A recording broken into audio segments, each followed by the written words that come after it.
दोस्तों, आज आप जानेंगे कि कैसे आप अपना भाग बदल सकते हैं। नमस्कार मेरे दोस्तों, आप सभी का एसएस इंस्पायर चैनल पर स्वागत है। दोस्तों, आज का यह कहानी आप सभी के लिए बहुत ही स्पेशल और लाइफ चेंजिंग साबित हो सकता है, इसलिए इस कहानी को आप अंत तक जरूर से जरूर सुनें। और अगर दोस्तों आप इस चैनल पर नए हो तो प्लीज चैनल को भी सब्सक्राइब कर लें एवं वीडियो को भी लाइक कर दें। दोस्तों, अगर आपको भी लगता है कि आपकी किस्मत खराब है तो आज मैं जो आपके साथ शेयर करने वाला हूं वो सिर्फ आपके लिए ही है और इसे अंत तक ध्यान से जरूर सुनिएगा। तो बिना समय गवाए ही चलिए कहानी को शुरू करते हैं। एक जंगल में एक महात्मा रहते थे। उन महात्मा की खासियत यह थी कि वो किसी का भी भविष्य बता सकते थे। बड़े बड़े राजा उन्हें मानते थे और उनके बताए हुए मार्ग पर चलते थे। उस जंगल के बीचों बीच से एक नदी गुजरती थी और उन महात्मा की कुटियां उस नदी के किनारे पर थी। नदी के दोनों तरफ दो अलग अलग शक्तिशाली राजाओं के साम्राज्य थे। वे दोनों ही राजा उस महात्मा को बहुत ही ज्यादा मानते थे। वे दोनों जब भी कोई बड़ा कार्य करते तो उन महात्मा से सलाह लेने के लिए अवश्य जाते। एक दिन इन दोनों राजाओं में किसी बात पर कही सुनी हो गई। बात इतनी तक बढ़ गई कि नौबत युद्ध पर आ गई। युद्ध की तारीख और समय ये दोनों तय कर दिया गया। जैसा कि दोनों राजाओं का नियम था कि जब भी कोई बड़ा कार्य करते तो वे दोनों उस महात्मा की सलाह जरूर लेते थे। इसलिए पहला राजा उन महात्मा के पास आता है और उनसे पूछता है कि हे महात्मा, मैंने पड़ोस के राजा के साथ युद्ध करने का निश्चय किया है, इसलिए मैं यह जानना चाहता हूं कि युद्ध का परिणाम किसके पक्ष में होगा। वे महात्मा कहते हैं कि यदि युद्ध तुमने किया तो तुम्हारी हार निश्चित है। फिर वो राजा महात्मा जी से पूछते हैं कि क्या जीतने का कोई भी उपाय नहीं है। वे महात्मा कहते हैं कि यदि युद्ध किया तो हार निश्चित ही है। फिर वह राजा कहता है कि तलवार म्यान से निकल चुकी है, अब युद्ध टलेगा तो नहीं, जो होगा देखा जाएगा। फिर वो राजा उसी समय वहां से चला जाता है और अपने सेना से जी तोड़ मेहनत करने के लिए कहता है।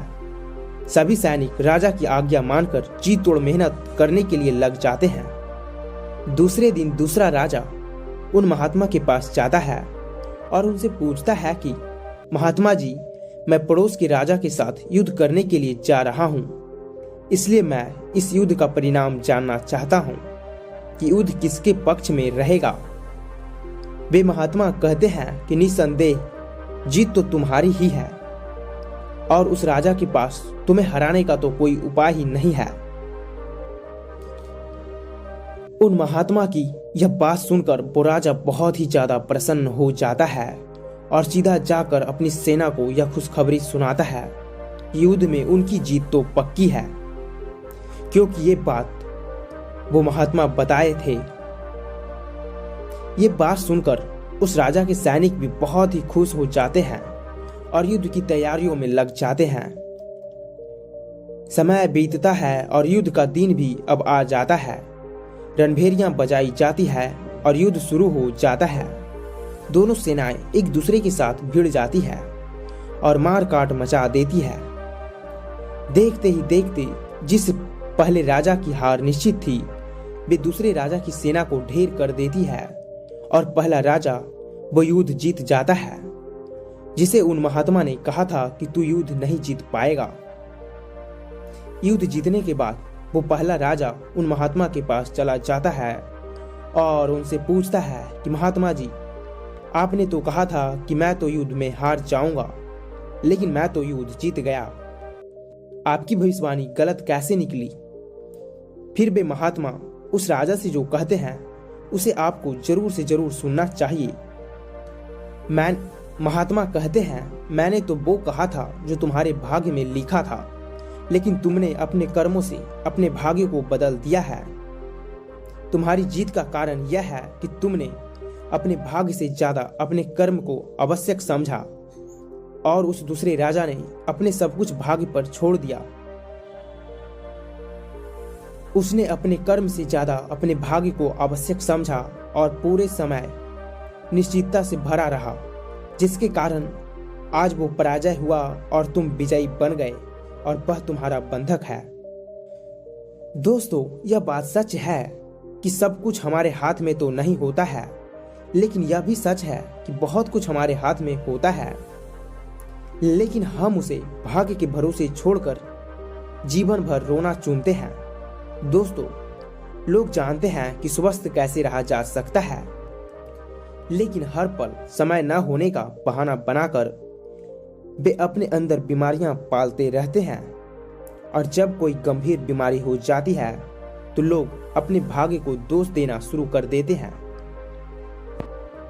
दोस्तों, अगर आज हम किसी भी समस्या में हैं तो वे सिर्फ हमारे पुराने गलत कर्मों के कारण है और कल अगर हम इस समस्या से निकलेंगे तो वे सिर्फ आज के अच्छे कर्मों के कारण ही हम निकलेंगे। दोस्तों, अगर आप आज भी कुछ नहीं करते हैं तो कुछ तो होगा ही और वो आपका भाग्य है, और अगर आज आप अपनी बुद्धि का इस्तेमाल करके वो करते हैं जो आप करना चाहते हैं तो वो आपका कर्म है। तो ये आपके ऊपर है कि आपको कुछ करना है या अपने भाग्य के भरोसे बैठे रहना है। दोस्तों, यह प्रश्न आवश्यक नहीं है कि भाग्य पहले से लिखा हुआ है या नहीं, बल्कि आवश्यक सवाल यह है कि क्या हम उन चीजों को भी भाग्य के भरोसे छोड़ रहे हैं जिन्हें हम बदल सकते हैं। दोस्तों, आज की यह कहानी आपको कैसी लगी कृपया मुझे नीचे कमेंट बॉक्स में कमेंट करके जरूर बताएं, और अगर आपको यह कहानी पसंद आई होगी तो अपने दोस्तों के साथ अवश्य से अवश्य इसे शेयर करें।